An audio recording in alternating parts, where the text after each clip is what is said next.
ಮಳೆ ರಾಜ್ಯದಲ್ಲಿ ಮುಂದಿನ 3 ದಿನ ಕಾಲ ಮಿಂಚು ಗುಡುಗು ಸಹಿತ ರಣಮಳೆ. 8 ಜಿಲ್ಲೆಗಳಿಗೆ ಯೆಲ್ಲೋ ಅಲರ್ಟ್ ಘೋಷಣೆ. ಬಂಗಾಳ ಕೊಲ್ಲಿಯಲ್ಲಿ ವಾಯುಭಾರ ಕುಸಿತದ ಪರಿಣಾಮ ರಾಜ್ಯದ ಈ 8 ಜಿಲ್ಲೆಗಳಿಗೆ ಮುಂದಿನ 3 ದಿನಗಳ ಕಾಲ ಭಯಂಕರ ಮಳೆ ಬೀಳಲಿದ್ದು, ಮಿಂಚು ಗುಡುಗು ಸಿಡಿಲು ಸಹಿತ ಗಾಳಿಯಿಂದ ಕೂಡಿದ ಮಳೆ ಬೀಳಲಿದೆ.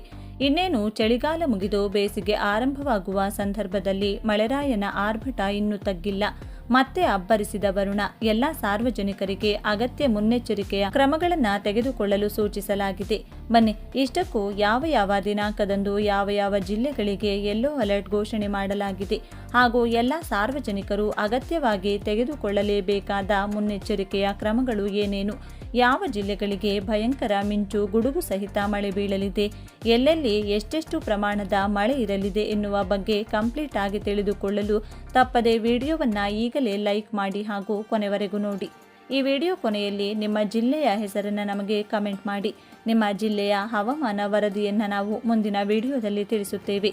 ರಾಜ್ಯದಲ್ಲಿ ಬಿಸಿಲಿನ ತಾಪ ಏರುತ್ತಿರುವ ಬೆನ್ನಲ್ಲೇ ಹವಾಮಾನ ಇಲಾಖೆಯು ಕರಾವಳಿ ಮತ್ತು ಮಲೆನಾಡು ಭಾಗದ ಜನರಿಗೆ ತಂಪಾದ ಸಿಹಿ ಸುದ್ದಿಯನ್ನು ನೀಡಿದೆ.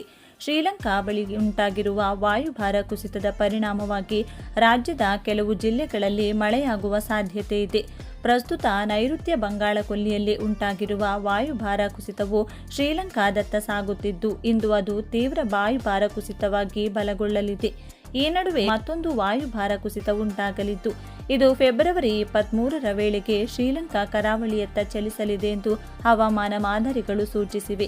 ದಕ್ಷಿಣ ಕನ್ನಡ, ಉಡುಪಿ ಮತ್ತು ಮಲೆನಾಡಿನ ಕೊಡಗು, ಚಿಕ್ಕಮಗಳೂರು, ಹಾಸನ, ಶಿವಮೊಗ್ಗ ಜಿಲ್ಲೆಗಳಲ್ಲಿ ಮುಂದಿನ 2-3 ದಿನಗಳ ಕಾಲ ಹಗುರ ಮಳೆಯಾಗುವ ಸಾಧ್ಯತೆ ಇದೆ. ಶ್ರೀಲಂಕಾ ಆಗ್ನೇಯ ಕರಾವಳಿಯಲ್ಲಿ ಉಂಟಾಗಿರುವ ವಾಯುಭಾರ ಕುಸಿತ ಪಶ್ಚಿಮಕ್ಕೆ ಚಲಿಸುತ್ತಿರುವುದರಿಂದ ಮೋಡ ಕವಿದ ವಾತಾವರಣ ನಿರ್ಮಾಣವಾಗಲಿದೆ. ಕಾಫಿ ಬೆಳೆಗಾರರಿಗೆ ವರದಾನ. ಈ ಅವಧಿಯಲ್ಲಿ ಬೀಳುವ ಮಳೆಯು ಕಾಫಿ ತೋಟಗಳಿಗೆ ಬ್ಲಾಸಮ್ ಶವರ್ ಆಗಿ ಪರಿಣಮಿಸಲಿದೆ. ಇದು ಕಾಫಿ ಗಿಡಗಳಲ್ಲಿ ಮೊಗ್ಗು ಅರಳಲು ಮತ್ತು ಮುಂದಿನ ಫಸಲಿಗೆ ಬಹಳ ಸಹಕಾರಿಯಾಗಲಿದೆ. ಬೆಂಗಳೂರು ಹವಾಮಾನ.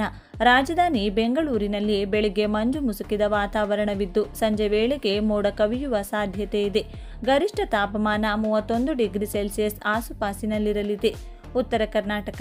ಉತ್ತರ ಒಳನಾಡಿನ ಜಿಲ್ಲೆಗಳಾದ ವಿಜಯಪುರ, ಕಲಬುರಗಿ, ಬೀದರ್ ಮತ್ತು ಬಾಗಲಕೋಟೆಗಳಲ್ಲಿ ಒಣಹವೆ ಮುಂದುವರಿಯಲಿದ್ದು, ಬಿಸಿಲಿನ ತಾಪ ಯಥಾಸ್ಥಿತಿ ಇರಲಿದೆ. ಕೆಲವು ಜಿಲ್ಲೆಗಳಲ್ಲಿ ರಣಬಿಸಿಲು. ಫೆಬ್ರವರಿ ತಿಂಗಳಲ್ಲಿ ತಾಪಮಾನ 35 ಡಿಗ್ರಿ ತಲುಪುತ್ತಿರುವುದು ಜನರಲ್ಲಿ ಆತಂಕ ಮೂಡಿಸಿದೆ. ಮಾರ್ಚ್, ಏಪ್ರಿಲ್ ಮತ್ತು ಮೇ ತಿಂಗಳಲ್ಲಿ ಈ ವರ್ಷ ದಾಖಲೆ ಮಟ್ಟದ ತಾಪಮಾನ ದಾಖಲಾಗುವ ಸಾಧ್ಯತೆ ಇದೆ ಎಂದು ಅಧಿಕಾರಿಗಳು ತಿಳಿಸಿದ್ದಾರೆ.